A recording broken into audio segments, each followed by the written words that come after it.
Okay, I'll call to order the September 6, 2022 meeting of the Haywood County Board of Commissioners. This morning, I wanted to, as we stand to do the pledge, I would like for us to have a moment of silence for Brennan Mahaffey. He was one of our sheriff's deputy that passed away.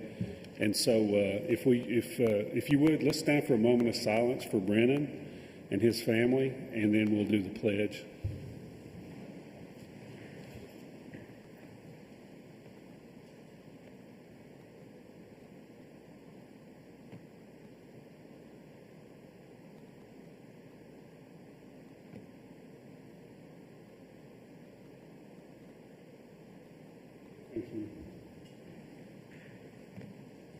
Pledge allegiance to the flag of the United States of America, to the republic which stands, one nation, under God, indivisible, with liberty and justice for all.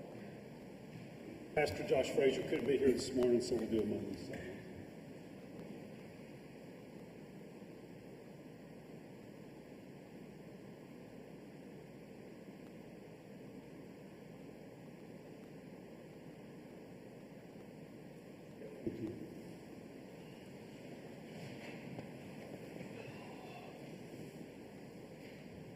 Okay, our next order of business is a public hearing, but we do not have any today.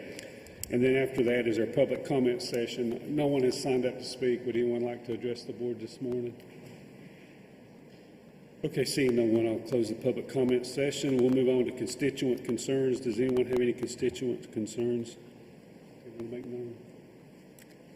I met with some folks last week, and then also we've had, the comments from the previous meeting regarding needles, and obviously we cleared up the fact that the county does not provide needles to anyone, or not free needles. However, there might have been some communication, or at least some folks at the health department providing information for those groups in Haywood County that do provide needles. And so as a county, I've looked at some of the other places that provided just completely free needles without any kind of structure to that. And it is a little bit concerning for me. So I would like for us as a county to look into some strict adherence to one-for-one exchange at a minimum. Or if we can enforce one-for-one exchange in Haywood County, that we just do away with providing free needles. I've weighed the health. I understand the health concerns that people have by providing free needles so that some folks don't get HIV and don't get hepatitis. But, then I weigh that against the county as a whole and the citizens of a whole, and what their concerns are and what they're facing with some situations. And I can't balance it out in favor of providing free needles just to have some people who continue to use. And to me, I'm a defense attorney and I'm no longer really a defense attorney. But, 27 years ago when I was practicing law, all the stuff that they're doing was against the law. I mean, you got arrested for it. And there's some push to say that that's not, that we shouldn't look at it as illegal. It's just a problem, but it's still a crime. And so I think the county ought to move that way. I've talked to some law enforcement about it. I think they feel the same way. So what I don't want to do is get us in a situation where we face a lawsuit and expend a lot of money. So I want to make sure we're on good legal ground with whatever we establish. But I would like to see us move forward with something like that, Bryant and Frank, and I'll assist it as well in trying to come up with at least an ordinance. Ordinances would be very difficult to enforce that, but so is the speed limit. But it's out there, and if Haywood County is known as a county that we're just not going to allow people just to pass out needles everywhere, we may be able to cut down on some of the issues that we have.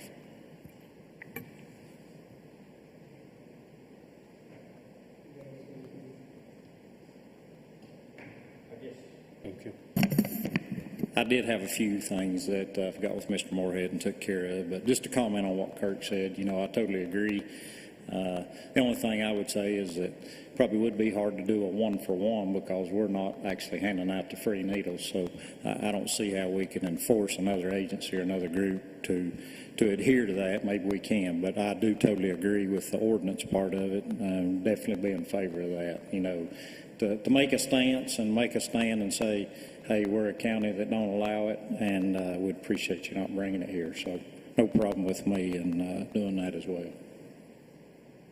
Oh, I did over this past week speak to the pastor that is the pastor of the Nineveh Baptist Church, and I know there's been a fair amount of conversation. They apparently have a ball field, and he did confirm that in fact that they sweep that field before they have events there, and you know those things impact our children, and so I am 100% in agreement. It is important to me that to sit here and to be effective.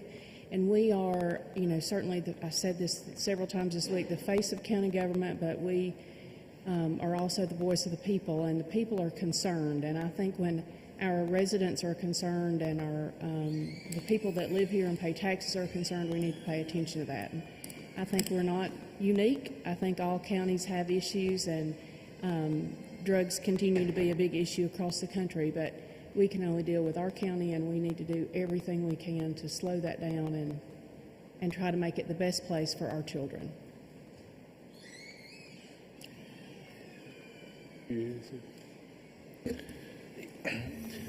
Yeah, I had a constituent concern about some roadway, right-of-way trimmings. I think there's a lot of growth. We've had an exceptional amount of rain. We had some fatalities in an automobile accident in an area where I think there's some concern, and I've passed that on to State Representative Pless and Bryant. So I hope we can see some line of sight improvement in that area. So I think that's in the works. So. Yeah, and concerning what you're talking about, Kirk, I've done some research on that. I've done research in the past on the needle exchange program. If you do your research, and it's not hard to do, you can Google it. The syringe exchange program does cut down on the needle litter, if you call it. It's pretty much a proven fact. They did a study of San Francisco, the city of San Francisco, and the city of Miami. San Francisco had a needle exchange program. Miami did not. The needle litter in Miami was 8 times more than it was in San Francisco. So needle exchange programs, while they may be controversial, they don't contribute to needle litter based on studies that have been done. And if you do your research, you'll see that. And I don't, you know, when I just basically hear that, when I first heard about it, I was totally against it, and I did my research, and I found that these programs do have some merit. They do cut down on needle litter, and that's just kind of the fact of the cases of where this has been studied. But I would encourage you to go to Google syringe exchange programs, and you'll see a lot of evidence about those. I don't want to be known as a county that does that. I will say that needles are easy to get. You can go to Google and you can get 100 needles for $20. They're very easy to get. I know I used to do treatment for my MS, some of my symptoms, and I had to give myself a shot, and I was shocked how cheap needles were. You could buy probably 6 or 8 needles. Seems like 25 needles was $7 or $8 at the time. They aren't very expensive. I wish the needle exchange program would maybe have different color needles to where they could prove to people that this is not litter from from what they're doing. It's litter just from the ease to get these needles. And it's unfortunate that we're living in a day, I think, whenever we're having to deal with this. And it seems like the solutions that we come up with are stigmatized to the point that we can't get anything done and it's only going to get bigger and bigger. So I would encourage all the commissioners, I would encourage our staff to do research on this. I do think we need to have, I think it's very proper to have needle exchange programs where if you hand out needles, you don't hand out any more until they give you that same number back. I think that's a good way to do it, like you were saying, Kirk, because if you exchange one for the other, then that keeps, of course, that's going to keep litter down and everything. But the main thing is it cuts down on disease, HIV, hepatitis, AIDS. Those treatments are very expensive and once you get those going around in the community, it can really devastate your hospital. But I do think the exchange one for one is a good way to keep up with that. But I just wanted to throw that out there because I know that's a big issue with some people in the community. But there is some merit to it, and we could probably tighten that up a little bit. But that's what my research has found out. I mean, I'm not going to advocate one way or the other. I'm for solutions, and that does seem to be a solution. It could be tightened up a little bit. And if you read the law that the Republican legislature passed, and by the way, there were super majorities when they had that legislature. When they passed that, the Republican legislature and the Republican governor signed that law. You didn't have a needle exchange before that. So the reason they did that was for the reasons I've just said. And there is the government entities and nonprofits that do those have to give reports every year, I believe, to North Carolina Department of Health and Human Services. So you can probably go to that website, or our staff could contact them and find out good ways to try to keep those needle litter down, and maybe a good way that we could enforce an ordinance. I don't really want to have to hire staff to enforce that. I guess that's what we would have to do. But anyway, that's just some of my thoughts on that. But I would just say, please do your research when you're looking at this, and maybe y'all have, and maybe you've come to a different conclusion. But there's a plethora of evidence out there that talks about that. So there is reasons that this is being done, other than just to keep people in their drug habits, which probably doesn't help that either. But it does give them a linkage to care.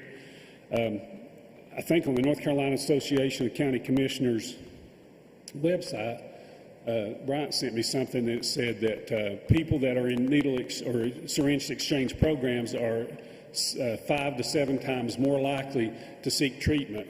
And I think we all want people to seek treatment, and that's one way to get them to do that. So just some thoughts that on that this morning. So does anybody have anything else? Okay, we'll move on to administrative agency reports and presentations. And we have Russ Harris here this morning with Southwest Commission, and he's going to give their annual report today. Welcome, Russ. Good morning. Again, I'm Russ Harris of the Southwestern Commission. We are the Council of Governments for the 7 far western counties, the towns within those counties, and the Eastern Band of Cherokee Indians. And I'm just traveling around right now visiting our local governments to share our annual report, which you all have in front of you. A couple of updates on some of the work we're doing, and most importantly, just to thank you all for your support and your partnership. One of the ways that we're supported by our local governments is through dues. We collect about $155,000 a year in dues, and we use these to match state and federal funds that help us with operations, but also we pass a lot of that down to local governments for programs. And so with that $155,000 this year, we're on pace to bring in an additional $15 million into the region. So for about every dollar we take in dues, we bring in another 100 into the region. It's not just about money, though. It's not about going out and getting as much money as we can necessarily, but it's about having impact. And our mission is to improve the quality of life in the region. We do this through the work of our 3 departments, which are Community and Economic Development, Workforce Development, and the Area Agency on Aging. Our Area Agency on Aging last year served 175,000 meals across the region, provided over $83,000 in respite care for family caregivers. They also, provide in-home care or funding for in-home care, and do events like the Elder Abuse Awareness Walk across the region, and they're doing the Senior Celebration coming up September 30th, which will be in Swain County this year. In Haywood County last year, they provided funding for over 23,000 meals. They provided funding for over 1,700 hours in in-home aid, over 1,000 hours of caregiver respite, and over 5,000 transit rides for older adults in this community. Our Community and Economic Development Department continues to focus on the things you all hear about regularly that are affecting our economic prosperity. Broadband and housing are two issues we hear in every community we go to. Over the last 3 years, that department has brought in over $10 million for infrastructure expansion and broadband. Here in Haywood County, they partnered with the county and with Skyrunner Broadband to get a great grant for $1.2 million that provided internet to over 300 households that didn't have access prior to that grant. And we partnered closely with Haywood County to start the Southwestern NC Home Consortium to start addressing the housing issue, and there's an agenda item later on to go into more detail with that program. Our Workforce Development Department supports employers in the region by providing funds for training. They have on-the-job training funds. They also have funds for training up existing staff where there may be a skills gap and something that the employer needs them to be able to do that they can't do. They also support the NC Work Centers that supports employers to address their workforce needs and assist workers with finding employment. We've also recently, we've started going, listening to the conversation about, substance use disorder and things we're dealing with in the community. Unemployment in Haywood County right now is 3%. And so the other issue, in addition to broadband and housing, you guys are hearing about, I imagine, is workforce. So we've started to look at how do we expand, if unemployment's that low, how do we expand the workforce? And so we've started to put peer support specialists into the NC Work Centers. These are folks who are in recovery themselves, who have been through that process. And they can be in the NC Work Center to help someone who's clean, who's been through recovery, wants to get back into the workforce and help them navigate that system and stay employed. Not just get a job, but how do we support them as they go through that process and support employers sometimes if they're willing to hire some of those folks. Also, just a heads up, the Haywood County NC Work Center is hosting a Manufacturing Career Day on October 7th from 1 to 4. So that's coming up in your community. And again, those are just a couple of updates on things we're working on. There's more in the annual report in front of you all. Again, my main purpose for being here is to thank you all for your support. We appreciate the partnership, both with you all and with your staff who, are heavily involved in work we're doing, and we appreciate their support. If you have any questions, I'll try to answer them. If I can't, I'll get back to you with an answer. All right. Thank you all. Thank you. Thank you for what you do. Thanks, Russ. Okay, I do not have a discussion or adjustment to the agenda. Does anyone have anything this morning? Anything want to change? Okay. Our next order of business is our consent agenda. Does anyone have any questions about the consent agenda or concerns?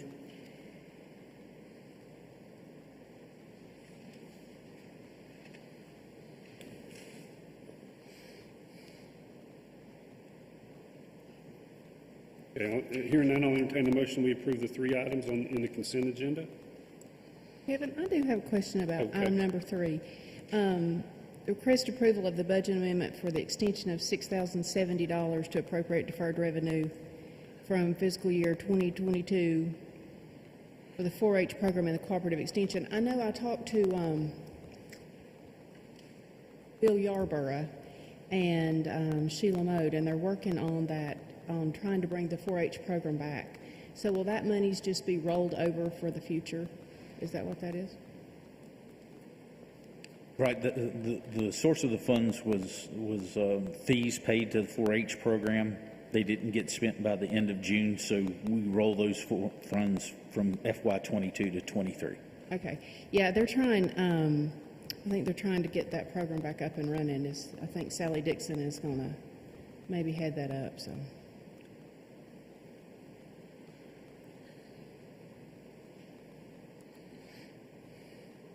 Any other questions on any of that? Consent agenda? Okay, I'll entertain a motion we approve the 3 items of the consent agenda. So moved. Second. Okay, all those in favor say aye. Aye. Is anyone opposed? Okay, that's unanimous. Okay, we'll move on to the regular agenda. And the first item is to request approval of a recommendation by the Southwestern North Carolina Home Consortium to utilize $675,000 from HUD allocation and a Dogwood Trust grant to fund 6 affordable housing projects in Clay, Haywood, Graham, Macon, and Swain counties. And Russ Harris is here today to speak to that. Welcome, Russ. And so your What's that? Your senior project manager, Caroline, couldn't be here this morning. She could not, so this will not be as smooth as it would have been had she been here, but she had something come up. But if you all recall, we started this process about 2 years ago. HUD home funds are generally available to urban areas. Rural areas don't have access to these funds a lot of times unless you can get several jurisdictions to come together, form a consortium, and then start to get an allocation for that region. And so in 2020, we got 6 out of the 7 counties in the West and the towns within those counties to sign on to the consortium, which now gives us a reoccurring allocation every year that we can use to start to mitigate housing. Cherokee County was the one county that didn't join. They do come on board next year, so that will drive that allocation up a little bit. With the communities that are members right now, we are eligible for about $542,000 a year, and then Dogwood Health Trust put in about $207,000 to help match those funds for this first year. So there's no local government money involved in this consortium at this time. So we had about $675,000 to grant out during this first cycle, and on August 19th, the board for the Home Consortium met. It's got representatives from all the local governments that are members to look at those projects. And as was mentioned, there were 6 that were approved or recommended for approval by this board. First one is Mountain Housing Opportunities to develop 84 new rental housing units in Waynesville. This is a low-income housing tax credit project, and they applied for they were granted $300,000, which would kind of be gap funding in this project. The second one is for Mountain Projects to develop 10 new home sites in Bethel Village. That amount is $110,000. The Graham County Rural Development Authority was granted $125,000. This is a school program in Graham County where they have students working on housing, so it's not only is it addressing housing, but it's addressing some of the workforce issue around the trades. So with this funding, they can build a house and then start to kind of revolve that money within that program to continue to do a house every year in that county. Foursquare Community Action is in Swain, Clay, Cherokee. They won't be putting funds into this time around in Graham County, and this is for rehabilitation for homes for affordable housing. Haywood County Pathways was awarded $52,000 for operating cost, and the Making Program for Progress application for $43,000 to help people with rental housing was also approved. Any questions around those projects or the program in general? So Russ, the Haywood County got a good share of that. You did, and that was mostly due to the fact that the most applications, and we kind of thought, when we look at the people that are able to do this work and have the capacity to do housing work, a lot of those are in this area. We struggle a little more further west we go to have folks that can do affordable housing projects. So at this time, more of the projects definitely came out of Haywood County. Great. Russ, how soon will the monies be rewarded? What's the timing look like for this? So once you guys approve, we will send contracts out to the awardees, and then we should be able to get that money going out. I believe it may already be sitting in the Haywood County account, and we just need to, and if it's not, we just need to pull it down and get it in.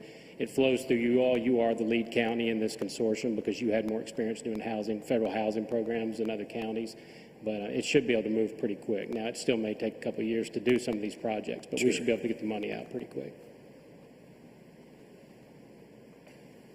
Well, it's a big issue that we got to deal with, and at least we're starting to kind of gnaw away at it. It is. We're not solving it overnight, and this is not the biggest pot of money on the planet, but it's something to move the ball forward. And all these projects, one thing is positive, most of these projects you look at are, you may be granting somebody $300,000, but it's like a $12 to $15 million project. So there's good leverage in these projects to get things across the finish line. Well, you eat an elephant one bite at a time, so that's what Exactly. we do. Thank you all. Okay. Does anybody have any questions or anything? Okay. Okay, I'll entertain a motion. We approve item 1 of the regular agenda. So moved. Second. Any other discussion? All those in favor say aye. Aye. Okay, that's unanimous, Russ. Okay. Okay. Commissioner, I'm sorry, one more thing. I think you've got a couple of folks that are receiving grants that may just want to say a word or two. Oh, yeah. Thanks to. Man, yeah.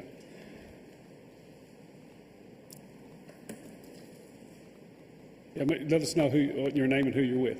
Absolutely. Commissioners, thank you. I'm Adeline Wolf with Mountain Housing Opportunities out of Buncombe County. We're very excited to be in Haywood County, great community, and I thank you for your time and for seconding this award. And I would also very much like to thank Russ and Caroline at the Southwestern Commission. They've really gotten this program that's so complex and bureaucratic off without a hitch, and it's been very impressive to watch them get that off. So thank you guys again, and we are very excited to bring some affordable housing to Waynesville. Thank you. Okay, great. Thank you.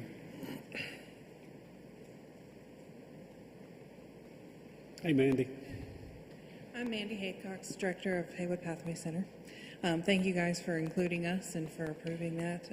We have gotten a lot of folks who are staying with us, and this just helps us be able to build up our services so that when they're ready for the other housing projects, they're ready to go and to stay. So thank you very much for your support. Hey, Mandy. The Mountaineer did a story about some ladies. Have they been able to find housing yet? I was just curious. Some of them have. There's a Have couple they? who are waiting. They need some like identity document sort of things, but we're working on it. Okay, well, I'm glad you were there to stand in the gap for them. Thank you. All right, thank you.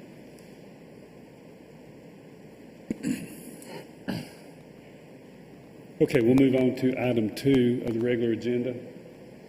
Is to request approval of a resolution adopting the Smoky Mountain Regional Hazard Mitigation Plan 2022 update. And we have Emergency Management Officer Zach Kuntz and ESP Associate Department Manager Hazard Mitigation Nathan Slaughter. Welcome, guys.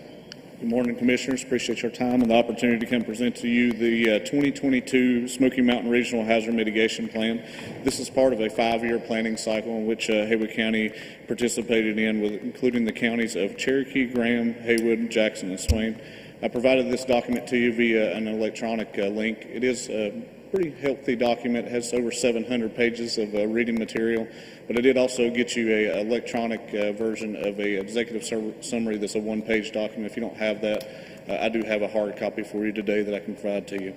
So the Smoky Mountain Regional Hazard Mitigation Plan also includes all the municipalities along with the Eastern Band of Cherokees and the counties to the west of us. And the purpose of this plan is that we identify the hazards in our area in which we may face as a community that can impact our daily lives and that we may have to respond to. The purpose of it is that for the communities that adopt the Smoky Mountain Regional Hazard Mitigation Plan, it allows us to be eligible for mitigation funding and to apply for that funding after an impact of a storm, such as Tropical Storm Fred, with the mitigation projects that we have going on now and works. A couple of the highlights I'd like to hit on those is that we are in the high-risk area for severe weather, flooding, tornadoes, thunderstorms, hurricanes, and coastal hazards that impact our area. Also, this plan identifies that we also could see impacts from drought, wildfire, cyber, infectious disease, earthquakes, dam failures, hazardous substances, and geological events. And then also we run a risk for radiological emergencies, terrorism, and EMPs, which are electronic magnetic pulses. This plan also identifies how we will address the mitigation gaps that we have currently right now over the next 5 years. It identifies 6 goals for our area, and one of those goals is that I like to highlight is public education awareness. And that's one reason we're here before you today, is to let the citizens know that we do run these types of hazards inside of our area, and that we would like to be prepared for them, not only as a county, but also as an individual, and that preparedness starts at the home level also, and that folks should be prepared. So we're working on currently right now a Ready Haywood webpage, which is launching this month. We're also in the month of September, which is National Preparedness Month, and we ask folks to tune into our Facebook page along with the other media releases that we're doing throughout the month to highlight some of the hazards that we have in our area and preparedness activities that they should do. I also have Nathan Slaughter with us with our ESP Associates. He is our contractor that the state utilized to help us to write this plan, and I'll let Nathan talk a little bit about the process. Thank you. Good morning. Thanks for having me. I'm Nathan Slaughter with ESP Associates. I've been the project manager for this plan for 15 years. It's on its 3rd update, and as Zach said, it's required in order for the communities to remain eligible for that FEMA money. So that's why it's important to adopt the plan. But yeah, I'm just here to answer any questions you all might have. I'm based out of Raleigh, so I appreciate any chance to get out of Raleigh and come to the mountains. So. Thank you, Nathan. Do you have any questions for us?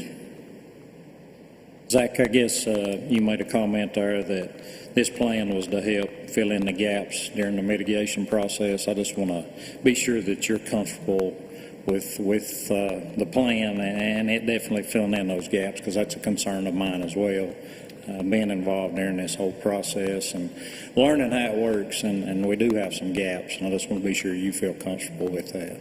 Yes, sir. We spent some time going through our mitigation action plan portion for Haywood County, and there were some things that we identified that we definitely wanted to work on as a county, such as like our rain gauge system project and our siren projects. Because of this plan, we're eligible to apply for that type of funding to receive that. So those are some gaps that we identified. And we also shared that throughout the county government inside the planning department, received some feedback on things that we thought we should add to or take away from our mitigation projects or mitigation actions that we had. So we've shared it around a bunch and feel very comfortable with it. Yes, sir. Thank you. Do you want to read the resolution, or you want us just to vote on it? If you'd just like to vote on it, that's fine. I don't have a copy in front of me. Sorry. Okay, that's okay. Okay. Does anybody have any other questions for Zach or Nathan? Okay, I'll entertain a motion. We approve item 2 of the regular agenda. So moved. Second. Okay, all those in favor say aye. Aye. It's unanimous. Thank you. Thanks, Zach. Thanks, Nathan.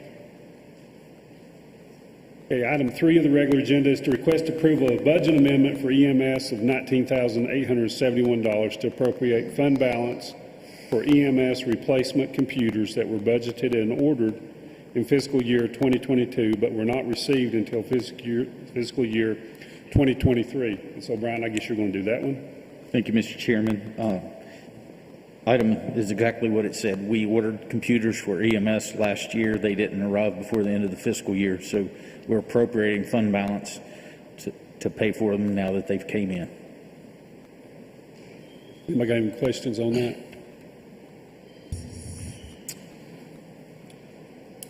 Okay, I'll entertain a motion. We approve item 3 of the regular agenda. So moved. Is there a second? Okay, all those in favor say aye. Aye. Okay, that's unanimous. Okay, item 4 is pretty self-explanatory. Request approval of a budget amendment, inspections for $27,956 to appropriate fund balance for a 2022 Ford F-150 that was budgeted and approved and ordered in fiscal year 2022, but not available until fiscal year 2023, right? That's pretty much what it is. Pretty much the same item, just a truck instead of computers. Yes, sir. Okay. Yeah, we know that things don't come in on time now. So, okay, I'll entertain a motion. We approve item 4. So moved. A second. Second. Okay. Is there any other discussion? All those in favor say aye. Aye. Okay, that's unanimous. Okay, and then item 5 is to request approval of a budget amendment for court, $230,000 to accept and appropriate state funds for the Haywood County Adult Accountability and Recovery Court. Haywood County will serve as the fiscal agent for these funds for the 30th Judicial District, managing the program, approval for the county manager to execute all required documentation for the Chief District Court Judge Roy Wajikarama to hire a recovery court case administrator. Right? Thank you, Mr. Chairman. And I understand that Judge Roy couldn't be here this morning. Yeah, So. I'll try to pinch hit for him. Right, the State General Assembly put $230,000 a year in place for 2 years. After the 2 years, the funding goes away, but the judge is building the program to collect a lot of data, so hopefully that we can demonstrate to grantors or the state that continuing the program will be in everybody's best interest. Keep in mind the funds can't be used for treatment. They're more of the administrative functions. So we do have some funds we think we can tap for treatment, but we don't have a whole lot of funds for the program. As the item said, the recovery court is actually managed by the court system. The county is just the fiscal agent. The state is giving us the money, but all the logistics behind the scenes, everything is operated by the chief district court judge. I think one of the big foundations of the program is accountability. The judge, as he's setting the program up, actually is going to require people that are in the program to plead guilty, and then they have to be before one of two judges every 2 weeks. So that way they're before the judge checking on the progress of their recovery. He's so far created a work group. Of course, it includes himself, other judges, the district attorney's office, law enforcement. There's some county staff, community members, and clinicians on that working group. And they also are going to tackle mental health issues that are tied to substance use. And we're calling it recovery court because it's not just drug court. Alcohol is a huge issue in the county. And so recovery court will also focus on alcohol. And that's sort of an overview. The program really is, the next step will be to hire this case administrator. And there's not a lot of details yet other than what I've provided, but going forward, that will be the judge and the work group to set up. Glad to answer any questions. May have to take those back to Judge Wijewickrama for clarification.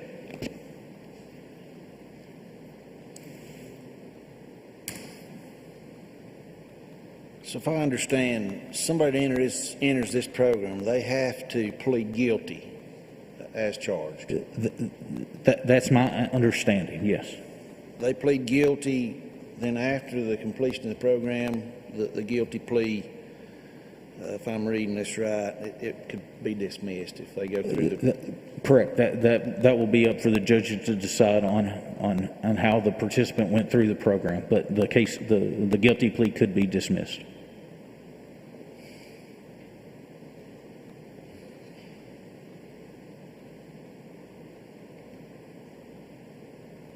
Any other questions? I did a little bit of research on this, just really to educate myself about recovery courts just in general. And any step, I think anything we do is a step in the right direction. But what the numbers that I found says national figures show that recovery court graduates remain arrest-free in 75% of the cases.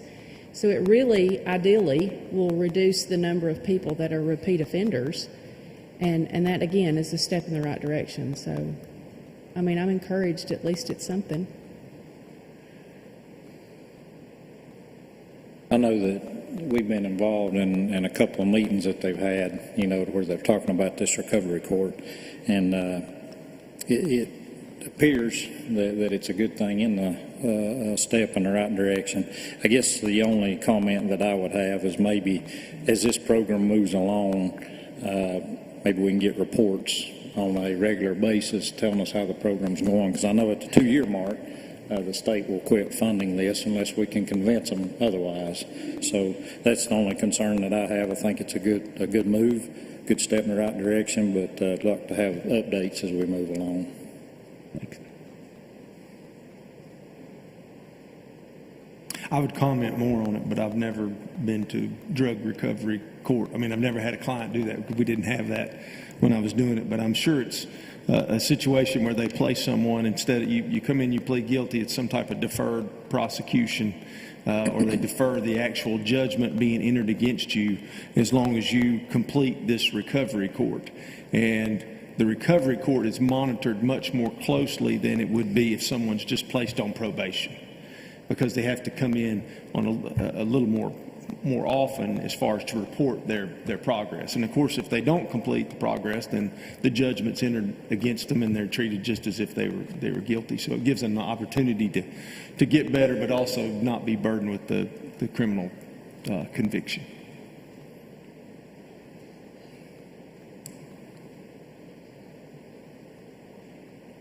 Any other comments or any questions? Okay, I'll entertain a motion. We approve item 5 of the regular agenda. So moved. Okay. Second. Okay, all those in favor say aye. Aye. Okay, anyone opposed? Okay, that's unanimous. Okay, our next order of business is appointments, and we just have one of those, is to request approval of appointment of Nathan Franklin, Chief of Jonathan Creek Fire and Rescue, to the North Carolina Firefighters Relief Fund Board. Brian, I guess that's pretty much what That's we're doing. exactly before you. Yes, yes, sir. Okay. Does anyone have any questions or comments on that? Appreciate Chief Franklin wanting to serve in this capacity. So I'll entertain a motion we approve item 1 of the appointments. So moved. Second. Okay, all those in favor say aye. Aye. Okay, it's unanimous. Okay, we do not have a closed session. Does anyone have any other business before the board today? Yes, Mr. Chairman, I know Bryant and some of the county staff visited another county and visited their justice center, and I think they utilized the same architects that we're going to utilize.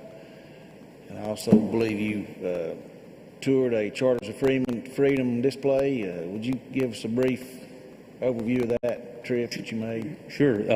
We visited 2 different jails, Rockingham and Guilford County, designed by Mosley Architects. Both of them have been operating for over 10 years. I think Rockingham closer to 12. By and large, we really like the product. We visited and found some things that we'd like to tweak based on their advice, a lot related to how showers and restrooms are designed as far as maintenance. But we left both tours feeling really good about the architect and the product that they have. And we actually have a meeting with them tomorrow. We did visit the Charters of Freedom. By and large, it's a really nice design. We have a few things that we'd like to shore up on how it's done here because it's going to be in a very visible location. We need to tweak some of their design to meet our needs a little bit better. But overall, we think both projects will be a success. I appreciate y'all going and checking those out, and it's always better to do something up front and be a little proactive if there is some little something that needs to be adjusted. So I appreciate you and the staff going and doing a little recon on all that, and I know it'll pay off. Tommy, I'm glad you brought up the Charters of Freedom. That was the other constituent concern that I had been approached about a couple of times. So we are continuing to work on that and work on the aesthetics of that so it matches up with our Justice Center. Yeah. Correct. Okay. Anything else? One little thing. I did want to say that the library in Canton, we'd received an email about this. Beginning Sunday the 11th, looks like the Canton branch will be open again from 1 until 5. And I know that's been important to some folks. On Sundays, sorry, yes. Mm-hmm. Okay, that's good. And Sunday at the Clyde Fire Department, we'll have a observance and remembrance of 9/11, and it'll be at 6 o'clock at the Clyde Fire Department for anybody that wants to go to that. That's Sunday. This coming Sunday. Okay, anything else? Okay, I'll entertain the motion, we adjourn. Make a motion, we adjourn. Second. All in favor say aye. Aye. Okay, we're adjourned. Thank y'all.